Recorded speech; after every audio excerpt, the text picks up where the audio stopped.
Hello, hello, Mr. P here, and on today's episode of Tone Matching, we're taking a look at the Deftones 2003 self-titled fourth album. Alright, so this tone match actually landed on my desk kind of by accident. Last year, I did a tone match for the 25th anniversary of White Pony, and that was to be it. I had no plans to cover another Deftones album. But then the opportunity came to use a Stephen Carpenter SC207 7-string signature model, and I thought, well, okay then. If there was ever a reason to revisit Deftones, this was it. Fast forward almost a year later, and here you are, watching this video. Before we jump into things, do me a favor and hit that like and subscribe button below. The YouTube algorithm is picky, and it doesn't always love showing my videos in search results. So something small on your end goes a long way in helping the channel actually grow. So that button down there, come on, you know what to do. Thank you, thank you. Released on May 20th, 2003, Deftones' fourth album saw the band stepping into territory that had only been hinted at on 2000's massively successful White Pony. Once again, the band reunited with producer Terry Date and did what they always do, tuned down another half step and started writing. But this time, things were different. A massive Meshuggah fan, guitarist Stephen Carpenter decided to move to a 7-string guitar, following in the footsteps of one of his favorite bands. That decision helped deliver some of the heaviest and darkest material Deftones had ever put to tape. The band initially convened at Studio X in Seattle, before relocating to their own private clubhouse known as The Spot, just outside their Sacramento home base. This became the creative hub for the album, where experimentation took priority and things were allowed to unfold naturally. Where previous albums carried a sense of urgency to get finished and in the fans' hands, this time the band deliberately slowed the process down. That freedom led to some complete sonic left turns.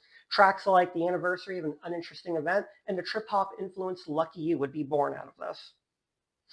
That said, the band's core identity was still very much intact. Songs like Good Morning Beautiful, Bloody Cape, and the album's first single, The Dreamy Minerva, carried those unmistakable Deftones hallmarks. The album would once again take the band around the world, supporting Metallica on the Summer Sanitarium tour, hitting massive festivals, and headlining their own runs through mid-sized venues and amphitheaters. Now, contrary to what a lot of YouTubers might have you believe, when it comes to recording, Stephen Carpenter is actually pretty straightforward, sticking to his Marshalls, which he famously calls the best sound in the world. He would go on to state, "I only use one effect on the entire record, and only on one song. I have a lot of effects in my rack and on my pedal board, but they're mainly for live shows. They help me cover myself. So if, say I break a string, I can throw on some delay, take off the guitar, and strap another one on while the first guitar is still making noise." Making the jump from 6-string to 7-string guitars, Stephen explains, 6 is just too limiting. The 7, for me, it just fills out the rhythm. I can go to that lower realm and the guitar will just sound solid. We're tuned down to G sharp, which is pretty low. Since Stephen typically uses a Marshall JMP1 preamp and power amp, for this video I'll be using a Marshall JCM800, an amp he relied on earlier in his career. And let's be honest, Stephen has been dialing essentially the same core sound across every Deftones album, just compensating for progressively lower tunings. And the self-titled record is no exception. I'll be running this setup using Stephen Carpenter's ESP LTD SC207 7-string signature model. As always, any settings that change will be displayed on screen so you can follow along. All right, now let's go ahead and get into this.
And there we have it, a pretty straightforward approach to getting Stephen Carpenter's self-titled 7-string fueled guitar sound. While this album remains one of the band's more divisive releases, it ultimately marked another major step in the evolution of Deftones sound we know today, and delivered some genuinely inspiring and creative tracks along the way. So, what are your favorite songs on this album? As always, hit that like and subscribe button to stay up to date with my tone match videos, gear reviews, and my rant series, Cup of Tea with Mr. P. That's it for now. I'm Mr. P, and I'll be seeing you soon.